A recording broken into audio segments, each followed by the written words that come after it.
All right, it looks like we have a quorum, so we'll go ahead and proceed. The Public Defender Service Corporation Board of Trustees meeting for July 22nd is called to order. Happy belated Liberation Day to everyone. Indeed. Will the Administrative Director please call roll? Okay. Good afternoon, everyone. Chairman Honorable Robert J. Torres Jr., I'm present. Vice Chairman Honorable Alberto C. Lamarena III, I'm present off island. Member Attorney Jacqueline T. Terlahi, She's not here currently. Member Mrs. Donna R. Munia Kanata, I'm present here in East Agania in my office. and Member Dr. Christiana S. Whitman. Present. We do have a quorum. 4 of the 5 members are present. And the first item on the agenda is the notice of the meeting, which was given. And now we have the approval of the minutes from the June 24th, 2025 regular meeting. Can I entertain a motion to approve those minutes subject to correction? Motioned. All right, is there a second? I second. All right, all those in favor say aye. Aye. There being no objection, those meeting minutes are approved. The next item under old business is the financial status updates. Thank you, Your Honor. For July 2025, PDSC and APD are operating at 97%. PDSC has also received the July release of 75,572 for CLT. And as of today, the total received since October 2024 is $789,064. For EJC, a correction should be made in the report given in the last board meeting of reimbursements received. Reimbursements received were not received up to April 2025, but up to December 2024. As of this meeting, PDSC has issued an invoice for June and received reimbursements up to March of 2025. For the Stop 22, a final invoice was issued for June and a release of claim had been submitted. Details are as follows. The total grant was for 43,183. We have received 13,732 as of today. The receivable, which for 4 invoices, are $26,038. And then the return to the federal government will be $3,412. WestCare PDSC has issued an invoice for June 2025 for $536.25, but has not received any payment. And that is all for the financials of PDSC and AP. All right, thank you. Now under old business, any questions first about the financial status? If not, we'll go to the report from the PDSC executive attorney. Okay, thank you, Chief Justice. On the screen really is our caseload as of July 16th. It looks like we picked up 99 cases in June, which, you know, it seems it's more than last year, but fewer than 2023, 20 and before. And part of that is because those 20 prior to 2023, those numbers included our civil cases, but now of course all those go to the civil law center. So I think we're pretty much in line with our historical figures. But yeah, we still maintain a pretty heavy active caseload. I mean, if you look at the total numbers, which includes all our bench warrants, it's still over 5,000, right? But our active free is about 2,167, and the other 834 are bench warrants, so we still have a fairly heavy caseload. We also, obviously, we just celebrated our 50th, and then we would like to thank those who were able to attend. Everyone appreciated the Chief Justice's keynote address as well as his participation in the panel where he shared with our staff about the importance of wellness. So that was really, they really enjoyed that, especially that filling out the survey. They got a lot of great comments. And so we really appreciate, your involvement with that. The 50th went off without a hitch, I thought. We had our office really was totally humbled by the whole experience. Our alumni were there, and they really felt a lot of love, from the judiciary. The legislature presented a resolution, as well as the governor and the lieutenant governor were there. So we really appreciated, and the staff really appreciated all the support and the recognition of all the hard work, that we do for our clients. So I thank Trustee Whitman for also coming and meeting our staff and being there as well. We try to put her on the same table as her sister, so hopefully you guys were able to meet up there. But we understand a lot of you were off island, so next time maybe you guys will all be here. Or when we celebrate, if the new bill, which is part of the session, and the session starts July 28th. If that's passed and a new board were to come in, then we would, of course, celebrate our outgoing board with something. So we'll see. The Committee on Rules met last week. They reported it out and had it placed on the session agenda. And I think that starts July 28th. And so, we're just monitoring that, and it's completely up to the legislature at this point. All right, so I don't really have anything else to add, but thank you for the support for the 50th our Jubilee celebration. Thank you, Steve. Well, it was a pleasure to be at the 50th and be able to participate in not only the CLE and the keynote, but be there during the various presentations that were being made. And of course, it's a very important month for us with the bill on the floor. It's been reported out by the Committee of Rules. It's not a perfect bill by any stretch with some of the amendments that were made by the committee, but we'll continue to monitor its progress as it goes through the legislature, and hope that we get the bill passed, and perhaps with appropriate amendments, but we'll see. That's the prerogative of the legislature, and we'll monitor it as it goes along. And hopefully, if it is, that the governor will sign it shortly thereafter.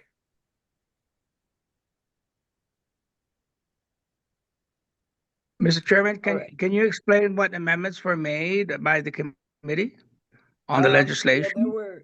Yeah, there were a few that were done. They changed, for example, the appointments that were made by the Chief Justice. The Chief Justice does not appoint an attorney to the board now. They gave the governor 2 attorneys. I think the Chief Justice appoints a financial person and a social person, a social worker, or someone involved in social work. There was also an amendment that was done where continued funds would come from the Client Services Fund, which was an appropriate amendment, at least through the end of the year, because the Client Services Fund is going to be paying for invoices submitted till September 30th of this year. And of course, that carries forward, and usually attorneys are 3 to 4 months behind and get bills submitted, 60 to 90, sometimes 120 days after performance of services. So including the payment from the Client Services Fund at least through the end of the year is something that was expected and was missed originally in the bill. So that language was there. What's not clear is whether it ends at the end of the year. The Sixth Amendment Center Executive Director Aditi Goel was pretty clear that the Client Services Fund should not be a funding source for Public Defender Service Corporation. That was clear in the report, and she also reaffirmed that in her comments at the celebration of the 50th anniversary. And you know, if at all it's going to be used, it would be minimal and less than 1%, if anything. So she was pretty clear that was against any recommendation that they would have. And then another provision that was in the bill involved the having a Superior Court of Guam resolution in order to increase the hourly compensation that would be paid to the attorneys. Now, that goes against the grain of having an independent commission, and you know, clearly is not recommended by the Sixth Amendment Center, and really undermines an independent commission. But besides that, there is no mechanism for a Superior Court of Guam resolution. So I think that might have been an oversight or inadvertence. But those were the ones that I can recall off the top of my head, presiding judge, the ones that were, you know, I mean, I don't care about who the Chief Justice gets to appoint. You know, I mean, obviously we know the lawyers. We don't know as many people in the finance industry, and the governor knows, but you know, if the legislature, that's their choice, then, you know, we'll live with that. That's not as important as the other provision that I mentioned. Okay, thank you, Mr. Chairman. You're welcome. Steve or John, did you want to add anything to that? I think, you know, the other ones, I think, were not really that Yeah, I mean, market. we're really just concerned about that funding one because clearly the Client Service Trust Fund cannot sustain indigent defense, right? So hopefully I mean, we expect they'll be used through the end of December, you know, based on for the bills that are submitted through 9/30, and you know, hopefully they recognize that, and based on Aditi and the Sixth Amendment's comments, I know she agreed that she would write policy, take policy decisions, while they won't lobby directly. You know, they can clearly point out policy reasons, and they're prepared to do that. And I actually met with her while I was in Boston, and we spent a significant amount of time, you know, going over the bill, and really those were the only provisions that, from a policy perspective, they felt were not consistent with their report or with what they've done around the country. All right. Would you say her, Okay, well, Mr. Chairman? Who's her? Is that Aditi the governor? Goel. No, Aditi Oh, okay. Goel, who's the new executive director of the Sixth Amendment Center. Okay, thank you. Yep. Just wanted to clarify. Yeah. And then, okay, can we now get, if there's no other questions, can we get the report from the APD managing attorney? Good afternoon, Your Honor. So we put together the third quarter stats, so it's up to June 30th, 2025. We received 85 felonies, 21 misdemeanors, and 23 juvenile cases. It shows the calendar year to date, how many cases we've opened, and then how many we've closed below in the far left corner. Pretty much on par with how we've been able, you know, same thing, how we've gone the last couple of years.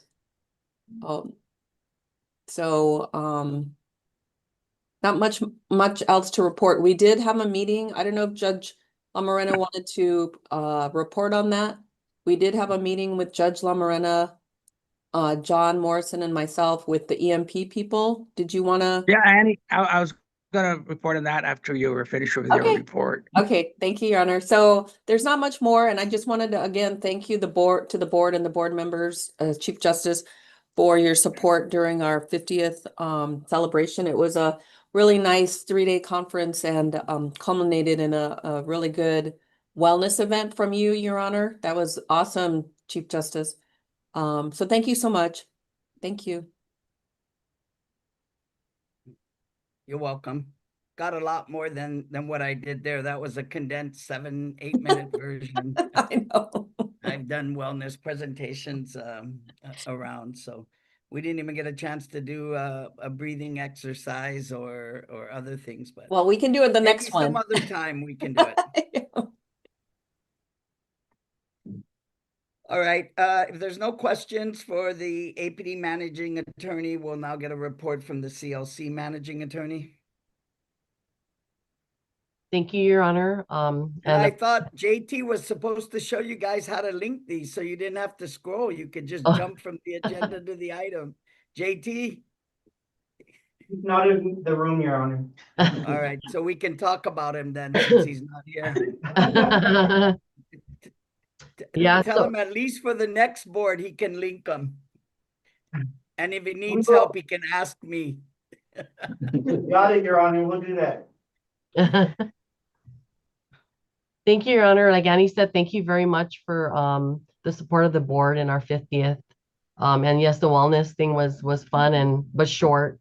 So but it's important, I think, you know, that we have that part of in every work that we do.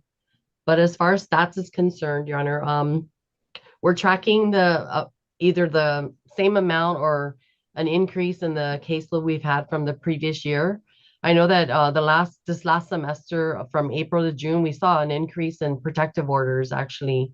And that might be because Guam legal is very limited, as well as Micronesian legal in providing that. So we've actually seen a higher amount of intake that occurred for protective orders. The support services for veterans remains by referral. So whatever referrals come in is what we can take and bill, and it has to come through West Care. But CLC and Elder Justice is also seeing an increase in the amount of work we're doing. Also an increase request on services that we do at the office. We're still just awaiting. What CLC plans to do is we did set aside in our budget monies for training and or employee staff development. So what we're trying to do is work with EJC on having an actual program priorities assessment conference with our consumers and the consumers of EJC, so we can get a better picture of the needs of the island for indigent and elder and victims. We're planning to have that in September. We think that it's important because then we can accurately provide to the board annual reports on the assessment of the entire island using consumers and stakeholders. And we're expected to have that the first week of September. And we'll be providing you notice when we do. But aside from that, we started our outreach with the consulate. We actually have that Thursday.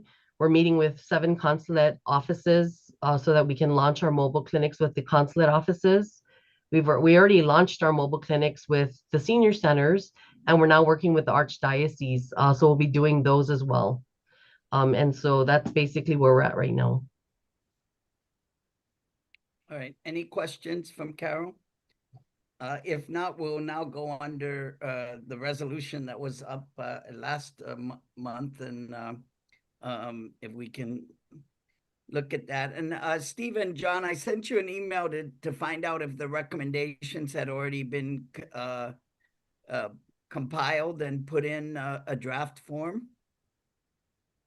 Well, I think, you know, if you look at the resolution, there are 7 different rules that we're gonna be compiling into a omnibus miscellaneous rule thing that we're hoping the new board will pass. We don't actually have it all compiled right now, so we're hoping to have something out to you guys hopefully before August 1st. I think that's what Shane was saying. Okay, yeah, I was hoping that you guys could have tried to put together between the last meeting and this meeting, using the miscellaneous rules, the forms that were there, and get everything put in one thing under the Public Defender Service Corp. I think I think the resolution is detailed enough, you know, to provide that. So I don't have a problem looking at passing this resolution now, but I was hoping that we could have had those as an attachment that was there already put together, so we knew what they actually contained.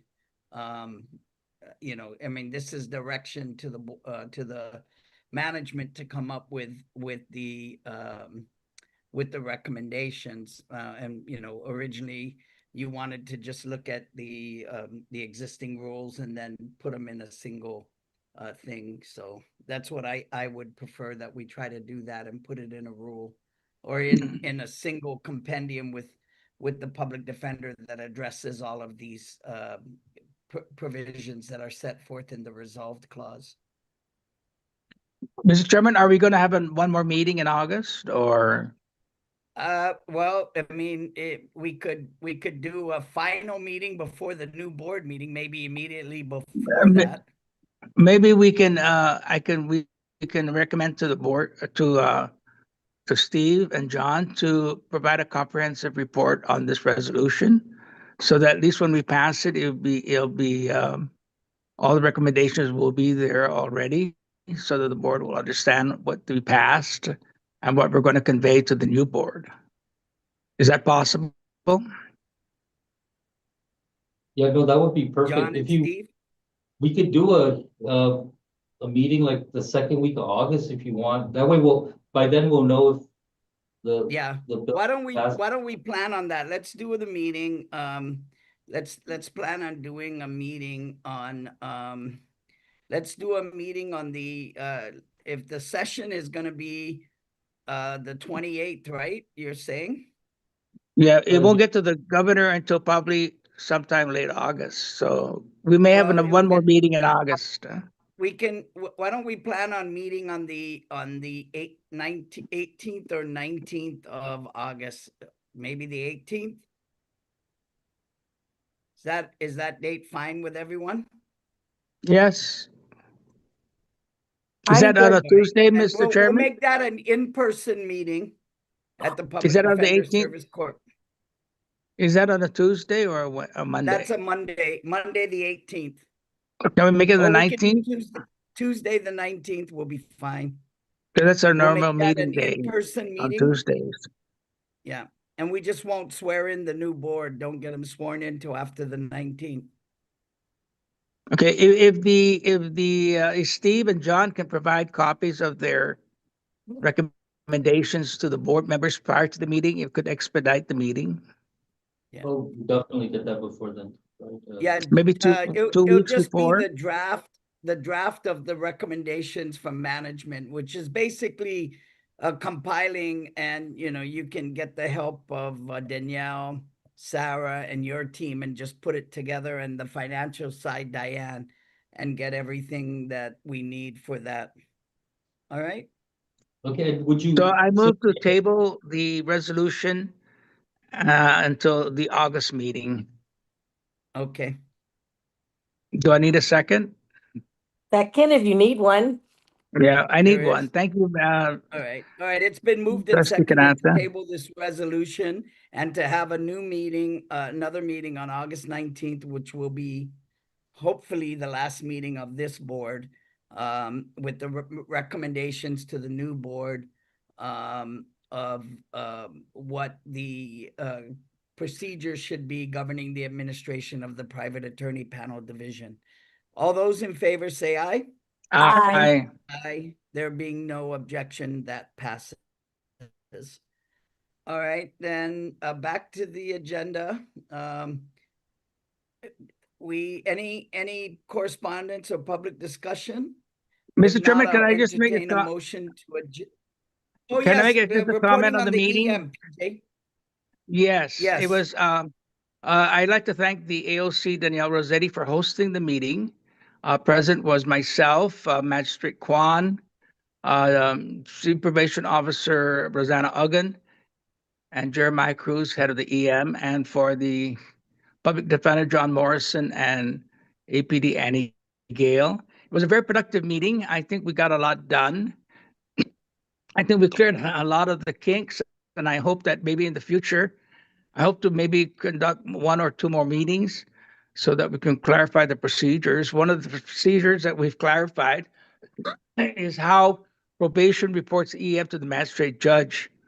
We found out that the magistrate judge did not get these recommendations, so we ordered that the Jeremiah gives the magistrate judges the EM recommendations, then they will decide, one, whether to release the person.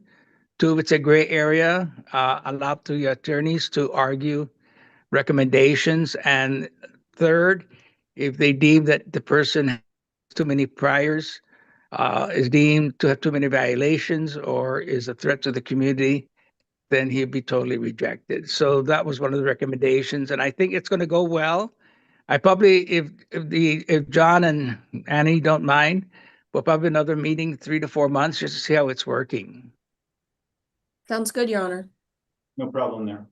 Happy to Yeah, attend. thank you. Thank you, PJ, for that and meeting. And I understand the AOC also met with probation and the clerk's office representatives to streamline the process for notifying the judges of the eligibility or ineligibility of them once that's filed. And we'll be discussing some of that again at the next road meeting, and maybe even working towards adopting some guidelines or rules promulgated by the Supreme Court based on the recommendations of the judges.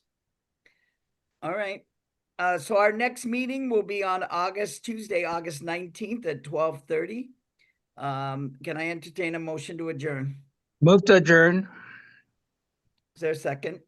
Seconded. All right. All those in favor? Aye. Aye. There being Aye. no objection, the Public Defender Service Corporation Board of Trustees meeting will now stand adjourned. Thank you, everyone. See you, Thank you. You're everyone. welcome.